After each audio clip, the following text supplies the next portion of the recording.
नमस्कार, एक बार फिर से मैं आप सभी के सामने उपस्थित हूँ बेहद महत्वपूर्ण टॉपिक के साथ। और आज हम बात करने वाले हैं कि उत्तर प्रदेश में जितने भी मदरसे हैं उनका जो पाठ्यक्रम है उसमें बहुत बड़े बदलाव किए गए हैं।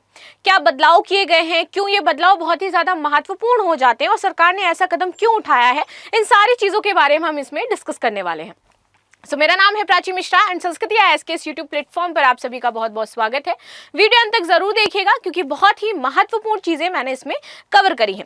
अभी कुछ दिन पहले मैंने आप लोगों को एक टॉपिक पढ़ाया था विच इज मदरसा जिहाद के नाम से, जहां पर उत्तर प्रदेश का जो कुछ जिले हो जाते हैं वो नेपाल बॉर्डर से टच करते हैं और वहां पर पिछले 3 सालों में जो मदरसों की संख्या है वो 36 गुना बढ़ गई है। और ये मोस्टली जो मदरसे वहां पर चल रहे हैं, श्रावस्ती जैसे जो आपके इलाके हो जाते हैं, बहराइच जैसे जो आपके इलाके हो जाते हैं, वहां पर मोस्टली मदरसे आपके इलीगल मदरसे हैं, जहां पर ये पाया गया कि इन मदरसों में ड्रग्स जैसे काम किए जा रहे हैं, इन मदरसों में हवाला का पैसा आ रहा है, इन मदरसों में आपके नकली नोट तक छापे जा रहे हैं, बच्चों को ब्रेन वॉश किया जा रहा है। इसीलिए सरकार ने कदम उठाया, बहुत सारे मदरसों में ताले भी लगाए और इस बार फाइनली मदरसों का जो पूरा सिलेबस है उसको चेंज कर दिया। और अब मदरसों में स्पेसिफिक ये नहीं है कि बस पर्टिकुलर जो आपका धर्म है वही सिखाया जाएगा, यहाँ पर अब उनको अन्य सब्जेक्ट्स के बारे में भी पढ़ाया जाएगा ताकि उनका समग्र विकास हो सके उन बच्चों का। ठीक है, तो चलिए इसी के बारे में थोड़ा सा हम डिस्कस कर लेते हैं। लेकिन आपकी क्या राय हो जाती है इस मुद्दे पर वो मुझे अवश्य बताइएगा कि ये जो स्टेप उठाया गया है योगी जी के द्वारा, उत्तर प्रदेश सरकार के द्वारा, ये कितना सराहनीय है और इससे क्या बदलाव आ सकते हैं, इसके बारे में मैं जानना चाहूंगी। यूपी मदरसों में लागू हो गया नया पाठ्यक्रम, अब पढ़नी होंगी हिंदी, अंग्रेजी, विज्ञान और कंप्यूटर। अभी तक क्या होता था कि सिर्फ उनको जो उनकी तालीम है वही दी जाती थी, अदर सब्जेक्ट्स वगैरह जो है ये सब नहीं पढ़ाए जाते थे। और एजुकेशन का मतलब ये है कि अगर वहां पर पढ़ाई हो रही है तो एटलीस्ट कुछ बेसिक सब्जेक्ट्स होते हैं like Hindi, English, science, computer, ये सब उन्हें आना चाहिए। ठीक है, तो इसीलिए इसको अब इसमें ऐड कर दिया है। आगे आ जाते हैं। उत्तर प्रदेश मदरसा शिक्षा प्रणाली में बड़ा बदलाव होने जा रहा है। योगी सरकार ने प्रदेश में मदरसा शिक्षा को आधुनिक बनाने के लिए बड़े बदलाव लाने की योजना बनाई है और इस योजना के तहत UP board of Madrasa graduation act 2004 में संशोधन कर दिया गया है। इस एक्ट का दोबारा से मैं रिपीट कर रही हूं, UP board of Madrasa education act 2004, इसमें चेंजमेंट किया जाएगा और इसमें चेंज करके आपकी जो नई शिक्षा नीति है उसको यहाँ पर लागू किया जाएगा, जिससे आगे आने वाले समय में मदरसों की शिक्षा की गुणवत्ता भी बढ़ेगी और उनमें पारदर्शिता भी आपकी आएगी, जवाबदेहिता भी बच्चों के प्रति उनकी बढ़ जाएगी। क्योंकि कई मदरसे ऐसे देखे गए जिनमें बुनियादी जो आवश्यकताएं होती हैं, अगर कोई भी स्कूल या कॉलेज खोला जाता है तो उसके कुछ पैमाने होते हैं, क्राइटेरियाज होते हैं कि भाई इतना स्कूल में सीटें इस तरीके से होनी चाहिए, शौचालय ऐसे बने होने चाहिए, स्कूल का इंफ्रास्ट्रक्चर ऐसा होना चाहिए, अगर अलार्मिंग सिचुएशन है तो कैसे बच्चों को बाहर निकालना है, एरिया जो है वहाँ पर पार्किंग का कैसा होना चाहिए।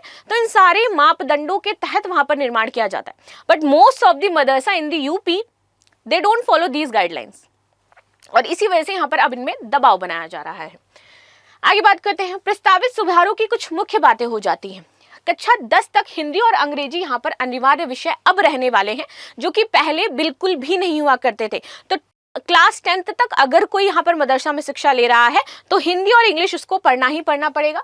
सेकंड, सभी जितने भी मान्यता प्राप्त मदरसे हैं उनमें विज्ञान और कंप्यूटर लैब्स अनिवार्य कर दिए गए हैं कि आपको बच्चों को ये जो साइंटिफिक नॉलेज है उससे दूर नहीं रखना है। ठीक है, वो आपको यहाँ पर बताना पड़ेगा। कक्षा 1 से 3 तक आपकी जो NCERT की किताबें हैं उनको शामिल करना पड़ेगा और 4 से 8 तक जो आपकी SCERT क्या जो सिलेबस है उसको यहाँ पर आपको लागू करना पड़ेगा। कक्षा 12 में आपको यहाँ पर खेती, वाणिज्य, खेल, क्रीड़ा शिक्षा इसको शामिल करना पड़ेगा। तो यहाँ पर हर एक लाइक 1st to 3rd आपको क्या पढ़ाना है, 4th to 8th आपको क्या पढ़ाना है, 10th में आप जाओगे यानी 8th to 10th क्या क्या सब्जेक्ट्स रहने वाले होते हैं, और आफ्टर 10th लाइक 11 और 12th में आपको क्या यहाँ पर कंबाइन करना होगा। तो विच इज आपका फार्मिंग वाला जितना भी क्षेत्र आ जाता है, इकोनॉमी आ जाता है, जो आपका खेल क्रीड़ा वाला क्षेत्र हो जाता है, ये सारा कुछ इसमें ऐड किया जाएगा। और ये बड़े बदलाव हैं जो आपके मदरसा शिक्षा प्रणाली में किए गए हैं अभी तक। इसमें आपको क्या लगता है, क्या और सुधार होने चाहिए, वो भी जरूर मुझे बताइएगा। नेक्स्ट है हमारा मदरसों की बुनियादी ढांचे की न्यूनतम शर्तें क्या पूरी करनी होंगी। अब जैसे मैंने आपको 2-3 मिनट पहले ही बताया था कि अगर कोई भी स्कूल या फिर आपका इस तरीके से मदरसा बनता है तो देयर इज सम आपके कुछ रूल्स एंड रेगुलेशंस होते हैं, कुछ गाइडलाइंस होती हैं, उन्हीं गाइडलाइंस पे आपको वो बिल्डअप करना होता है। लाइक उनके पीने के पानी की व्यवस्था अच्छी होनी चाहिए, वहाँ पर शौचालय बने होने चाहिए, लड़की लड़के का अलग होना चाहिए, बैठने के लिए सही सीट्स वगैरह होनी चाहिए, और तब उन्हीं बेसिस पर वहाँ पर किसी भी स्कूल या फिर मदरसे को मान्यता प्रदान की जाती है। तो गवर्नमेंट ने यहाँ पर बोला कि सबसे पहले नए प्रस्ताव के तहत आपको मदरसों की बुनियादी चीजें ठीक करनी होंगी। पीने के पानी की जो बेहतर सुविधा है वो, पढ़ाई के लिए पर्याप्त कक्षाएं होनी चाहिए, और बेहतर लाइब्रेरी और फर्नीचर वहां पर होना चाहिए।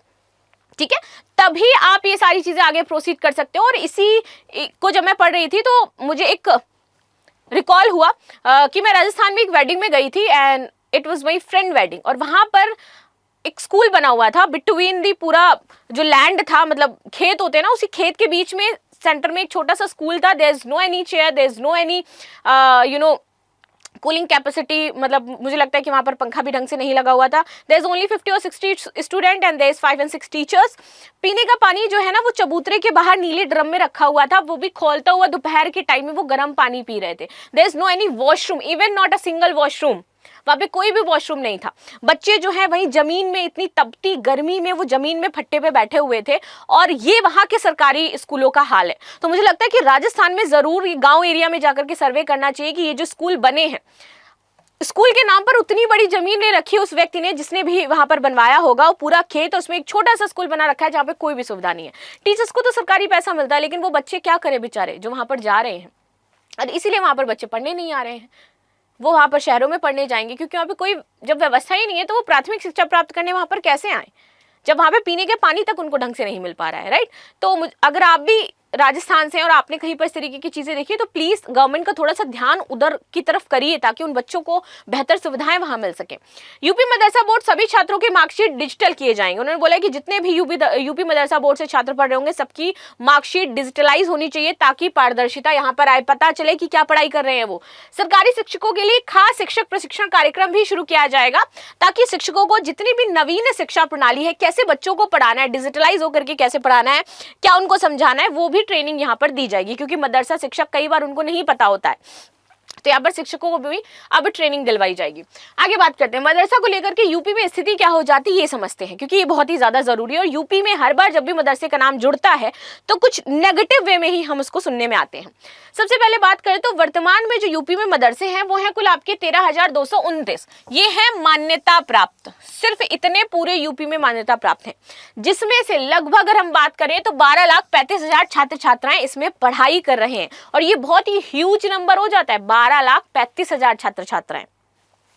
ये जो नंबर अब मैंने आपको बताया ना कि 13,000 के आसपास मदरसे मान्यता प्राप्त हैं, इससे 3 से 4 गुना मदरसे ऐसे हैं जो बिना मान्यता प्राप्त हैं यूपी में प्रेजेंट समय में, और उनको बंद किया जा रहा है सरकार के द्वारा। उनमें भी छात्र छात्राएं आपके पढ़ते होंगे। यहाँ तो 12 लाख आपको दिखाई दे रहा है ना, वहां पे आपकी कम से कम 20 से 25 लाख छात्र छात्राएं उन मदरसों में पढ़ाई कर रहे होंगे। और उनको जब वो हिंदी इंग्लिश तक नहीं समझ में आ रही है, तो वो किस तरीके की एजुकेशन वहां पर लेने जा रहे हैं, और इसीलिए यहाँ पर बदलाव किए गए हैं। नए प्रस्ताव में मदरसा शिक्षा को मुख्य धारा की शिक्षा के स्तर पर जोड़ा जाएगा, ताकि छात्रों के विकास को यहाँ पर बढ़ावा मिल सके। आगे बात करते हैं, यूपी की 551 किलोमीटर की सीमा में यहाँ पर नेपाल से सटी होती है, और यहाँ पर 4 सालों में 300 मस्जिदें बढ़ी हैं और आपके मदरसे बढ़े हैं। और ये एरिया से जिनकी मैं आपकी बात कर रही थी, पीलीभीत, लखीमपुर, बलरामपुर, बहराइच, श्रावस्ती, महाराजगंज, सिद्धार्थनगर, इन सारे एरिया में आप देखोगे तो मदरसों की संख्या बहुत तेजी से बढ़ी है आपकी। यूपी सरकार अब प्रेजेंट समय में भारत नेपाल सीमा पर ऑपरेशन चला रही है, और इस तरीके से जो भी मदरसे हैं आपके 10 किलोमीटर के एरिया में, उनको सर्वे करके अब काउंट कर रही है। उस वक्त सिद्धार्थनगर में अगर हम बात करें तो 222 मस्जिदें थी, जिनमें से 181 आपके मदरसे थे। इसी तरह महाराजगंज में 135 मस्जिद, 143 मदरसे, बलरामपुर में 35 मस्जिद, और इसी तरीके से हर जगह आपकी मदरसों की संख्या यहाँ पर मेंशन करी गई है। अब यहाँ पर बार बार जब जब सर्वे किया गया तो ये पाया गया कि भैया आंकड़े जो है उनमें 25% का अब इजाफा हो गया, जितने पहले थे उससे संख्या अब यहाँ पर बढ़ गई है। जहाँ पे कभी 200 मस्जिदें हुआ करती थी, वहां पे प्रेजेंट समय में 1000 मस्जिदें हैं। जहाँ पर पहले 200 मदरसे हुआ करते थे, वहां पे पता चल रहा है कि 1400 मदरसे हो गए हैं, जिसमें से सिर्फ 400 मान्यता प्राप्त है, 1000 ऐसे ही चल रहे हैं। अब यहाँ पे ये मैंने आंकड़ा इसीलिए आपके सामने रखा कि आपको पता चले कि कितने यहाँ पर आपके गैर मान्यता प्राप्त मदरसे चल रहे हैं। जितने भी आपके डार्क ग्रीन में हैं, डार्क ग्रीन जो दिख रहा है ये गैर मान्यता प्राप्त हैं, और जितने लाइट ग्रीन में हैं वो आपके मान्यता प्राप्त हैं। आ जाते हैं बहराइच में। बहराइच में सबसे ज्यादा गैर मान्यता प्राप्त मदरसे हैं 495, और मान्यता प्राप्त मात्र 301 हो जाते हैं। श्रावस्ती की बात करें 192 गैर मान्यता प्राप्त, 105 मान्यता प्राप्त। सिद्धार्थनगर 145 गैर मान्यता प्राप्त, मान्यता प्राप्त 452। पीलीभीत की बात करते हैं 25 आपके गैर मान्यता प्राप्त हो जाते हैं। डार्क ग्रीन गैर मान्यता प्राप्त, लाइट ग्रीन 220 मान्यता प्राप्त आपके। बलरामपुर 223, लखीमपुर 60, महाराजगंज 200। तो इस तरीके से आप देखोगे कि इतने मान्यता प्राप्त हैं और इतने गैर मान्यता प्राप्त हैं। यहाँ पर नेपाल सेवा से जुड़े इन 7 जिलों में 1350 मदरसे ऐसे मिले हैं जिनके पास मान्यता ही नहीं है। इन सबको सरकार ने नोटिस दिया है, मदरसे सील करने की बात की जा रही है, और 100 से अधिक यहाँ पर मदरसे सील कर भी दिए गए हैं। और जब इस तरीके की इलीगल चीजें यहाँ पर देखी गई कि हो रही हैं, तो इसलिए SIT का गठन कर दिया, और अब ये SIT यहाँ पर जांच कर रही है कि इन मदरसों को फंडिंग कौन देता है, किस तरीके से यहाँ की गतिविधियां चल रही हैं, ये पैसा कहाँ से आता है, और बिना पैसे के मदरसे कैसे ओपन हो सकते हैं, क्योंकि इतना पैसा तो गाँव वालों के पास भी नहीं होगा कि वो मदरसे ओपन कर दें। तो यहाँ पे जांच से पता चलता है कि 2 साल के अंदर करीब 150 करोड़ रुपए खाड़ी देशों से यहाँ पर आए हैं। यूपी में पैसा आया है इन मदरसों को ओपन करने के लिए। SIT का पूरा फोकस इस बात पर हो गया है कि पैसे किन चीजों में ये खर्च हो रहे हैं जो 150 करोड़ आ रहे हैं। इनकी जांच का एक विषय ये भी है कि कहीं ये देश विरोधी गतिविधियों में तो पैसा नहीं खर्च हो रहा है। ऑफ कोर्स हो सकता है। इसके अलावा मदरसों में घुसपैठ तो कहीं नहीं करी जा रही है कि वहां पर आतंकवादियों को रखा जा रहा हो। इस जांच में दिल्ली का एक जो NGO है वो भी निशाने पर आया है, क्योंकि करीब 20 करोड़ रुपए जो है उस NGO ने यहाँ पर प्रदान किए थे। तो इस तरीके से जो घपला चल रहा था उसको देखते हुए पूरा ड्रास्टिक चेंज यहाँ पर कर दिया गया है। बाकी आपका क्या कहना है इस बिंदु पर जरूर बताइएगा। मिलते हैं नेक्स्ट क्लास में, तब तक के लिए धन्यवाद। लाइक शेयर सब्सक्राइब करना बिल्कुल भी ना भूलें, and thank you so much.